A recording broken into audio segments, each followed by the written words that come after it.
What's good, y'all? It's your boy, and I'm back with another video. Today's gonna be a UFC breakdown.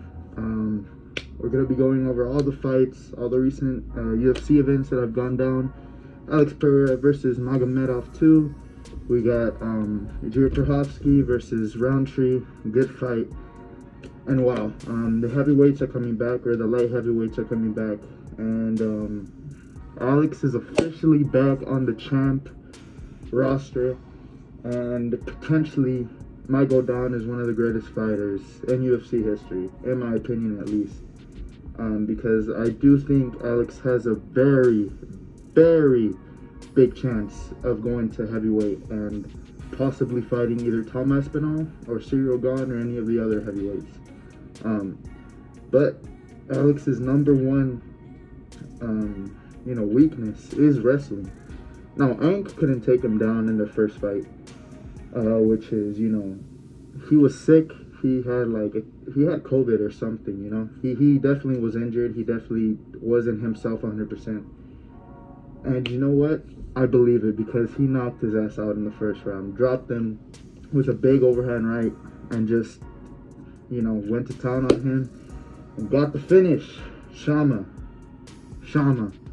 Finally. All right, but besides the recent UFC fight cards that have gone down, we got to talk about Merab versus Corey Sandhagen. It was a good fight. I think Merab is unstoppable. Let's send it there. Corey Sandhagen, I think if he keep going, I personally think he can possibly beat Sean O'Malley, but I do think Sean wins against Song Mingyong. So, there's that fight that Sean has to go through first before facing Corey. But Corey did a good job. He hit Merab with some counters. He was doing good. But as we all know, Merab is just a machine and he will never stop.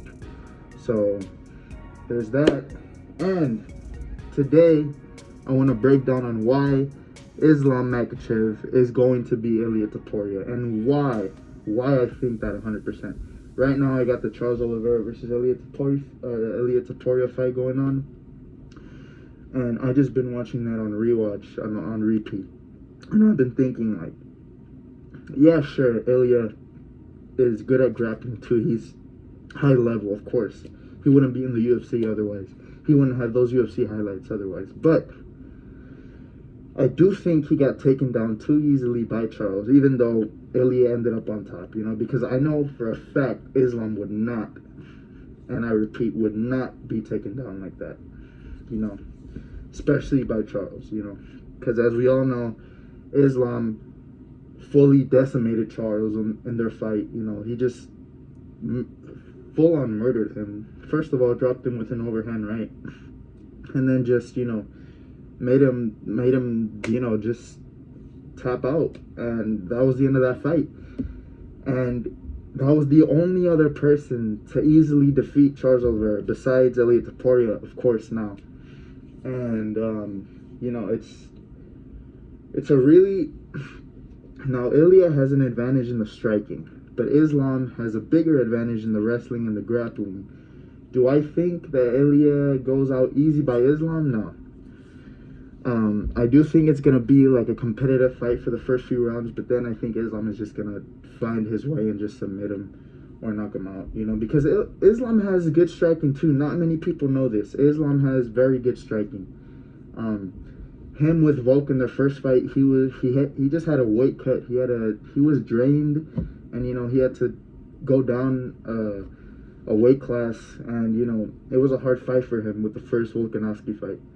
But then the second one, of course, as we all know, Volkanovski came in on short notice. I think it was like a week or 5 days short notice. But either way, he wasn't in, the worst shape. Of course, he's still training. Of course, he knows all of Islam's stuff. But Islam just adapted and knocked him out in the first round with a head kick. Now, with Ilia, he knocked him out in 2 rounds in really good fashion, in a boxer standard form fashion, and yeah, just knocked him out, left him there just paralyzed. And the difference between both of those knockouts is that there's a huge difference. First, with Volkanovski, he was on 5-day short notice with Islam. And then, after getting knocked out by Islam, he went to go fight another dangerous guy, Illia Taporia. I think it was 5 months after the Islam head KO. And in my opinion, it didn't really put a stamp on Illia Taporia. You know, he had to fight someone else. And of course, he fought Max Holloway next. Knocked him on the third. It was a competitive fight. It was striking back and forth. Maybe Illia had more volume and more strikes on Max than Max did on Illia.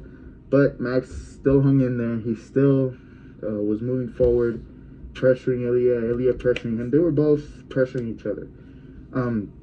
But as we all know, in this case at least, Illia had both the power and the precision. My bad. This is mask. I can't say the word properly. But anyways, yes, he knocked him on the third with I think it was a left, and just made Max go flying. And you know, that's when I was like, okay, he has some serious power. He has some good boxing, some good technique. And you know, him moving up to 155, I was thinking like he's gonna struggle there for sure. He's not gonna be able to knock out guys so easily as he did in 145. But we get to the Charles Oliveira fight, and like I said before, like, you know, Charles took him down. Sure, he ended up back on top, but he still got taken down, and fairly easily in the first round. Charles's number one mistake was standing up with Illia, you know, and leaving himself open, because he was about to throw his own, a right of his own, until Illia just clocked him with a left. No, Illia first clocked him with a right, and then ended it with a left hook. And as Charles was going down, and of course the ground and pound was only a little bit. I think he only hit him 2 times. And yeah, that was something very surprising that I saw. That, you know, that Illia was just gonna struggle and win a unanimous decision maybe. But I didn't know he would knock out Charles in the first round, especially him going to a higher weight class, you know. But he has fought at 155 before. He has knocked out someone at 155 before with big power. And people are saying that he has more power at 155, which could be true.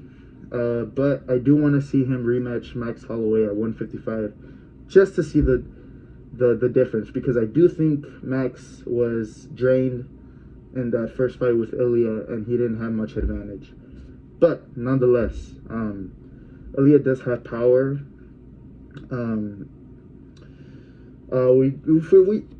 Speaking of Islam, we first gotta see how he does against JDM, because I do think he beats JDM, but I don't think it's gonna be easy, especially since Islam is also going to a higher weight class.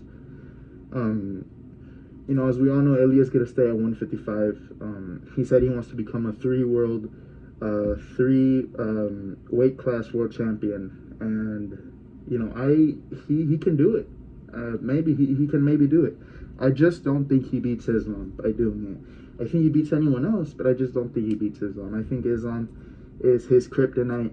I do think his wrestling is too high level for Illia, and I do think Illia is gonna fold under pressure. And then, you know, everyone's just going to start, you know, saying that he was fraud checked, or that he was this, he was that.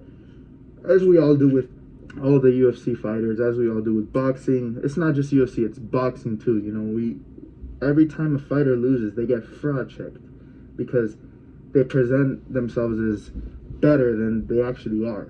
So, you know what? I think Islam's, you know, pressure and wrestling and grappling is just too high level for Illia, and I don't think Illia gets a knockout. I think maybe he might stun Islam with if they strike. You know, it's gonna be a close striking match, in my opinion. Islam isn't stupid. I don't think he's gonna full on strike with Illia, but I do think, and this is 100% true, I do think Illia gets taken down, taken advantage of, and possibly submitted in maybe the 4th or 5th round. I'm gonna say. Now I do think Ilya's cardio is good, but I don't think his grappling is that good. People say he has everything, but I've seen some weaknesses myself in those fights. And yeah, that's all I had to say for the topic of this video. I mean, I don't think I'm going to be the only one saying it. I think there are other channels that also think this way. But please tell me what you guys think in the comment section down below. And please give this video a like, subscribe, and so I can come out with more educational videos, and so I can come out with more, high level UFC, talking video, whatever. I'm just here to do breakdowns on what I think is next for the UFC, and yeah, I can't wait to see what they do next. And without further ado, I'm out. Deuces.